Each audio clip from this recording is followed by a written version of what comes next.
নমস্কার বন্ধুরা, আজকে বানিয়ে নেব ছোট মাছের চচ্চড়ি। এই রান্নাটা করতে কিন্তু একদম টাইম কম লাগে আর খুব ভালো লাগে খেতে। আমি যেভাবে রান্না করব সেভাবে আপনাদের সাথে শেয়ার করছি, আপনারা দেখতে থাকুন, আশা করি আপনাদের ভালো লাগবে। এখানে আমি 250 গ্রাম মৌরলা মাছ নিয়ে নিয়েছি। মৌরলা মাছটার মাথাটা এভাবে কেটে রেখে দিয়েছি আর নিচের সাইডটা আলাদা করে কেটেছি। মোরলা মাছ যদি এরকম মাথা শুদ্ধ রান্না করা হয় তাহলে চচ্চড়ি বানিয়ে ফেললে তখন মাথাটা নরম থাকে, ভেঙে ভেঙে যায়, তখন একদম মাছটা কাটা কাটা হয়ে যায়, ভালো লাগে না খেতে। এখন আমি একটা বড় পেঁয়াজ নিয়ে নিয়েছি, বড় পেঁয়াজের হাফটা এখানে দিলাম আর কিছু কাঁচা লঙ্কা দিলাম, এটা একটা পেস্ট বানিয়ে নেব। আর হাফ পেঁয়াজ কিন্তু রেখে দিয়েছি, আমি পরে ব্যবহার করব। এরকম একটা স্মুথ পেস্ট তৈরি করে নিয়েছি। তারপরে একটা বাটি নিয়ে নিলাম। বাটিতে আমি মোরলা মাছের যে নিচের দিকটা সেটা আমি নিয়ে নিলাম।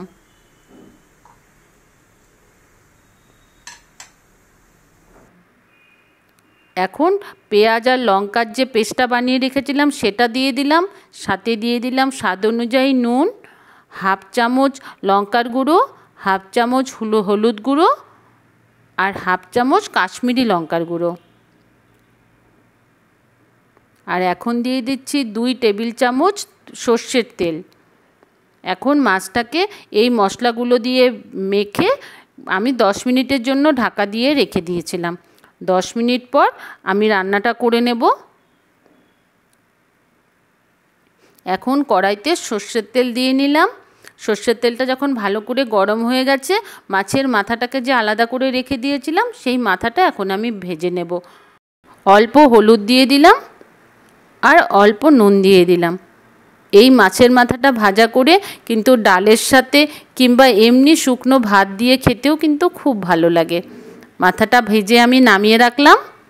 এখন আমি কিছু আলু কেটে নিয়েছিলাম, এটা 2টো মিডিয়াম সাইজ আলু এরকম ছোট ছোট করে কেটে নিয়েছি, মানে আলু ভাজার মতো ছোট না, আবার আলু চচ্চড়ির মতো বড় না, এরকম একটা সাইজ করে নিয়েছি।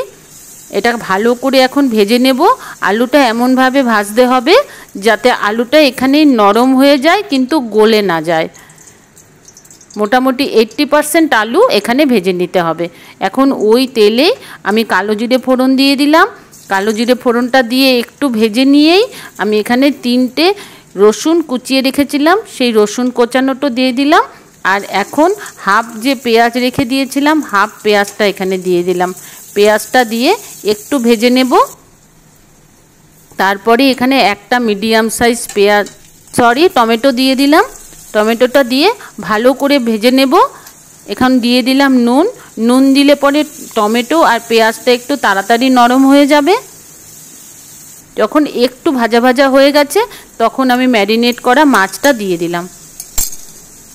মাছটা দিয়ে এখন এই মশলার সাথে ভালো করে মাছটাকে মিশিয়ে নেব।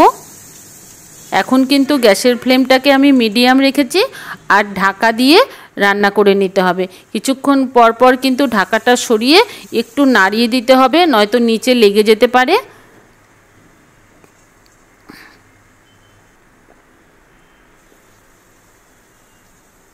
এখন কিন্তু দেখা যাচ্ছে অনেকটা ওপরে জল জল এসছে, এখনও রান্নাটা পুরোপুরি হয়নি। এখন আমি ভেজে রাখা আলুগুলো দিয়ে দিলাম।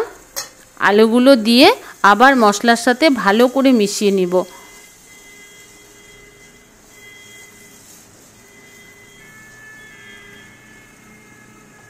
এখন গ্যাসের ফ্লেমটাকে লো করে দিয়েছি আর আলু আর মাছ একটু ভালো করে সেদ্ধ করে নেব। এখানে ভাজতে ভাজতে যখন দেখব তেল ছেড়ে দিয়েছে আর নিচটা বেশ মাখা মাখা হয়ে গেছে, একটু লেগে লেগে আসছে, তখন বুঝে নিতে হবে মাছ রান্নাটা হয়ে গেছে।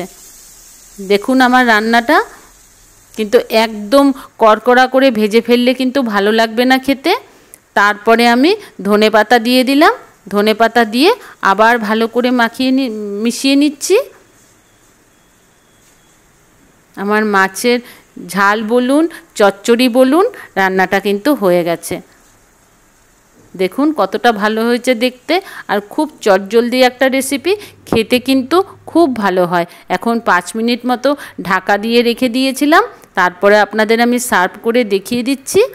ভিডিওটা ভালো লাগলে প্লিজ একটা লাইক করে দেবেন। আর আমার চ্যানেলের বন্ধু হয়ে আমার পাশে থাকার অনুরোধ জানিয়ে ভিডিও শেষ করছি। ধন্যবাদ।